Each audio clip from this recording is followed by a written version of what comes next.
అప్పట్లోనే అందరి చేత శభాష్ అని పిలిపించుకున్న నటి మన రాములమ్మ. మేల్ ఆర్టిస్టుల హవా నడుస్తున్న కాలంలోనే తనకంటూ ఒక ఇమేజ్ బిల్డప్ చేసుకున్నారు విజయశాంతి.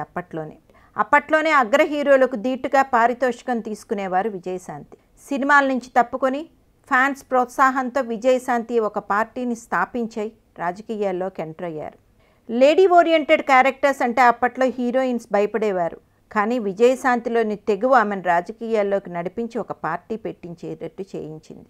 తర్వాత ఆ పార్టీని టీఆర్ఎస్లోకి విలీనం చేశారు. 2009లో టీఆర్ఎస్ పార్టీ తరఫున మెదక్ ఎంపీగా గెలుపొందారు. ప్రస్తుతం విజయశాంతి కాంగ్రెస్లో ఉన్నారు. ఒక ప్రైవేట్ ఛానల్కి ఇచ్చిన ఇంటర్వ్యూలో తన వ్యక్తిగత జీవితం గురించి మాట్లాడారు. నాకు సింప్లిసిటీ అంటే ఇష్టం, ఆర్భాటాలు నచ్చవు.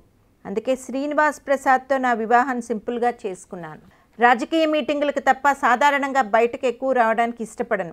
ఈ రోజుల్లో పిల్లలు తల్లిదండ్రులను సరిగ్గా చూస్తారా? అలాంటి వారు చాలా అరుదుగా ఉన్నారు. నాకు పిల్లలు పుట్టినా వాళ్ళు నన్ను అవసాన దశలో నన్ను చూస్తారని నమ్మకం నాకు లేదు.